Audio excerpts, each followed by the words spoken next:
Je sais un nom qui claque comme la foudre. Avant même que je le dise, tu sens un vent furieux te cingler la face. Tu entends le tonnerre rouler au lointain. Balbuzard!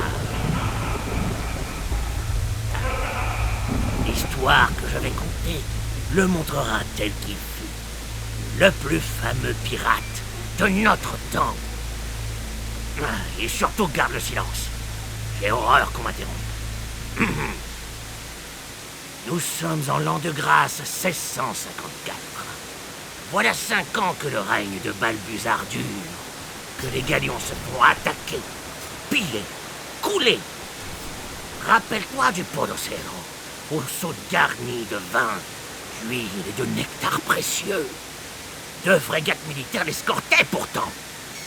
Mais Balbuzard s'en est d'abord joué en les faisant s'échouer sur les récifs. Puis l'enragé coursa le Podocero à sa manière habituelle, vive et irrésistible.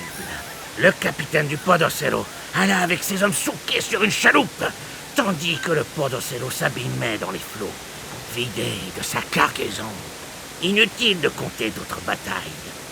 Toutes ressemblent aux chansons que les marins entonnent dans les tavernes et qui disent que Balbuzard, le roi des Sarboucanes, triomphe toujours. Ces rengaines sont si fortes qu'elles parviennent aux oreilles de la cour. Pépita XIII, l'impératrice est très inquiète.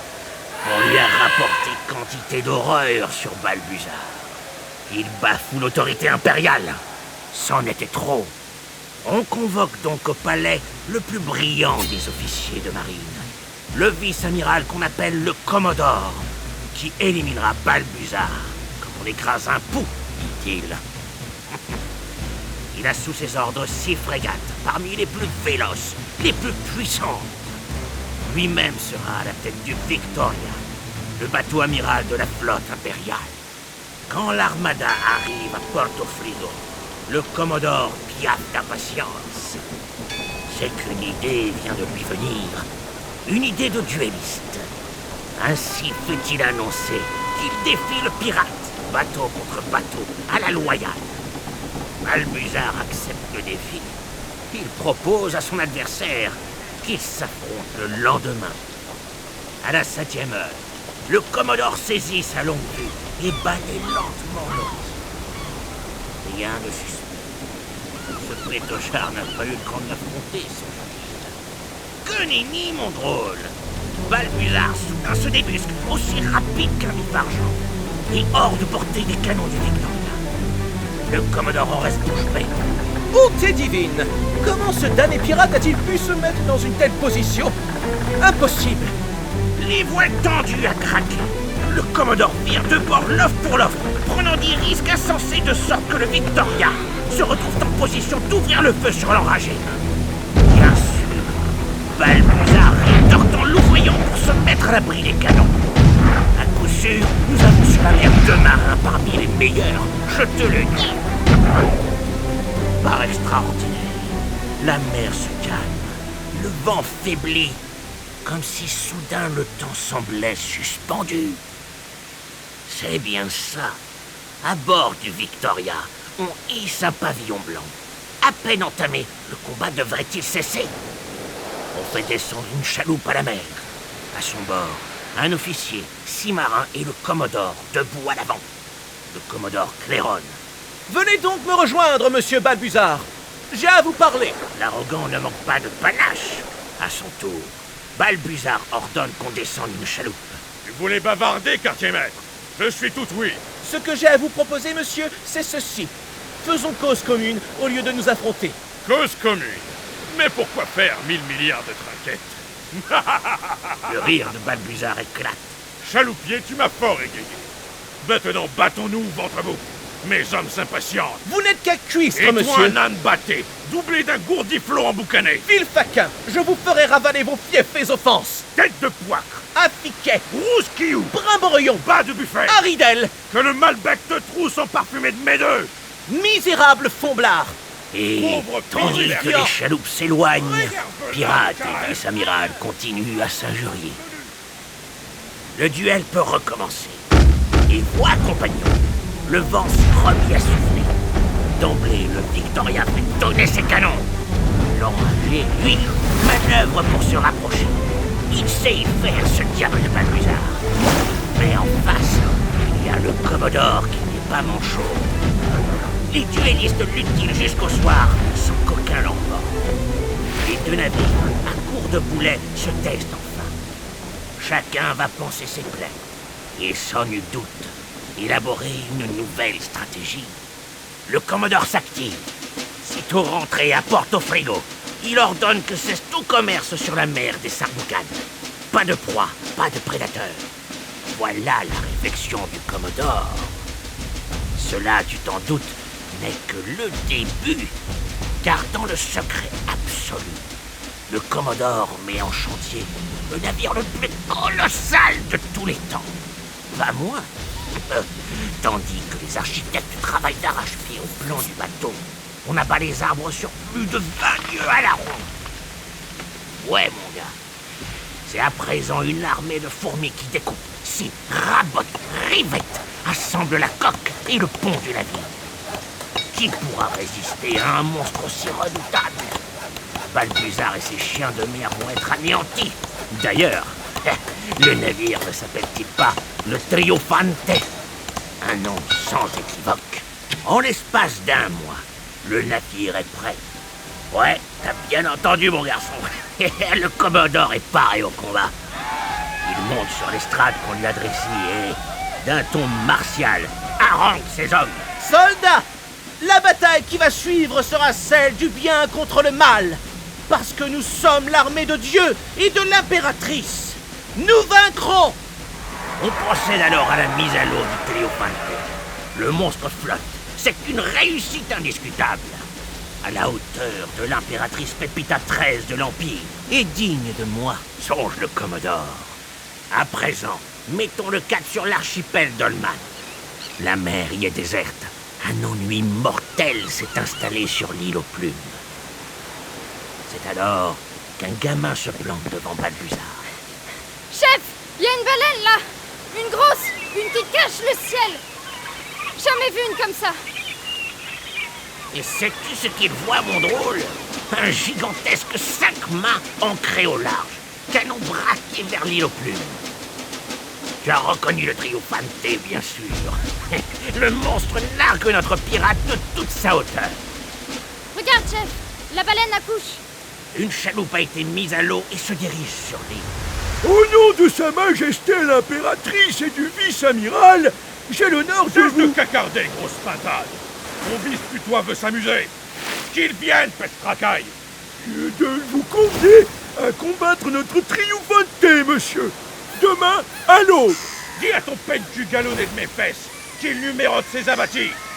Nous viendrons demain, Wish, et nous coulerons votre coquille de noix à votre chou. Fichez le camp, chien galeux. Balbuzard suit des yeux la chaloupe.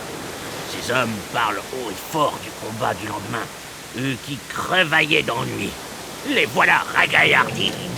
Et d'un pas lent, accompagné par sa nuée d'oiseaux silencieux, Balbuzard longe la grève, s'assied sur un rocher et fixe l'horizon.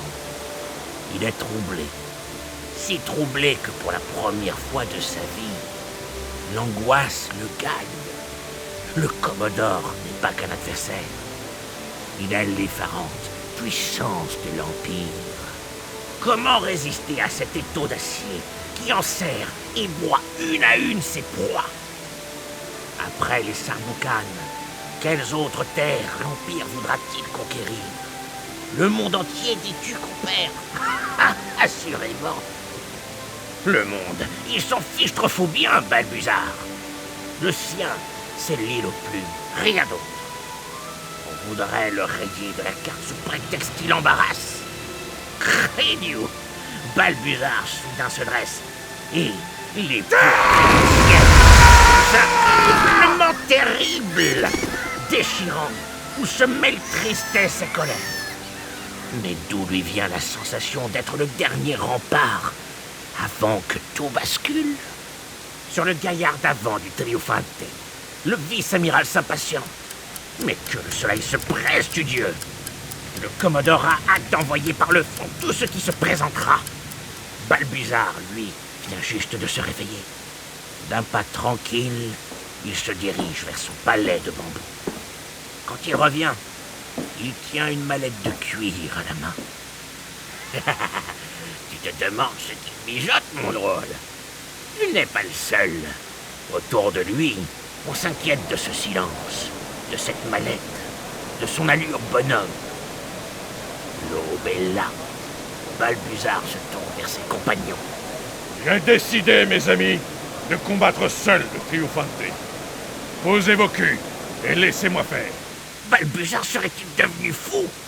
Sans mot dire, il regarde Balbuzard grimper dans une de ses barques amarrées au ponton et à grands coups d'aviron s'éloigner vers le large. Merdieu, c'est à n'y rien comprendre.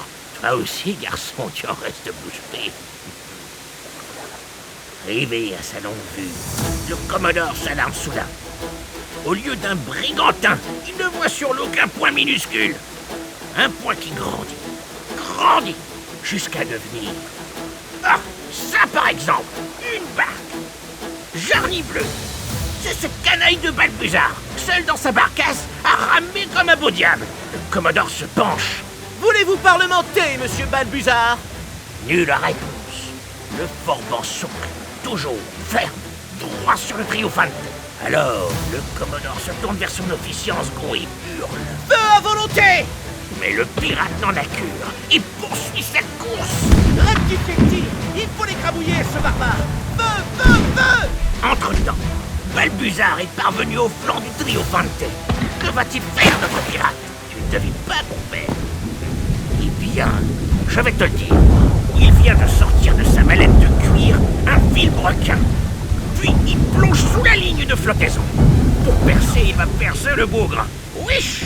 Balbuzard crible de trous la coque du Triomphante. Et la mer s'engouffre dans tous les trous. Sur son flanc, le bateau ressemble à une écumoire. À bord, on ne se doute de rien. On continue à tirer des coups de canon au hasard. Surtout qu'à travers la fumée, le Commodore vient d'apercevoir la barque de son adversaire qui s'éloigne tranquillement du Triomphante. Balbuzard sourit. Ah, le fief des filous, les cornifleurs. Soudain, une voix hurle. Voie d'eau à l'avant! Voie d'eau à l'arrière! Le bateau coule! Sauf qu'il peut! C'est vrai. Mais poussez-vous! Déjà Le le bateau est en pont train de s'incline couler! lentement. Le Commodore non! se fige. Ah! Sur le navire, c'est la Il n'y a panique. plus de chaloupe! Tout le monde se Il y en a jette à plus! l'eau. Un ultime soubresaut et le bateau disparaît dans une énorme gerbe d'écume avec un bruit monstrueux. Accroché à un tonneau, hagard, le Commodore ne réalise pas encore ce qui vient d'arriver. Le vice-amiral n'est plus qu'un misérable, humilié, vaincu. Et tandis qu'il songe à se laisser glisser au fond de l'eau, une voix tonitruante rugit. Viens donc, fringant matelot. À ton tour de suer. Deux bras puissants l'empoignent et le tirent dans la barque. On lui ordonne de souquer, et il souque pardi. Sous l'œil amusé de son vainqueur, notre Balbuzard, assis à l'arrière de l'embarcation. La victoire n'est grande que si elle est généreuse, mon ami. Ainsi s'achève ce récit. Après sa victoire contre le Commodore et l'incroyable fête qui s'ensuivit, Balbuzard a, comme qui dirait, disparu. Certains disent qu'il a migré vers le sud. Selon d'autres, il a trouvé refuge sur une des innombrables îles des Sidobrel. Ce que je sais, c'est qu'il reste du Balbuzard en chacun de nous. Comme un rire énorme qui court sur la mer. Comme des pépiments d'oiseaux au-dessus de nos têtes. Et cela, compère, il nous faut le garder précieusement.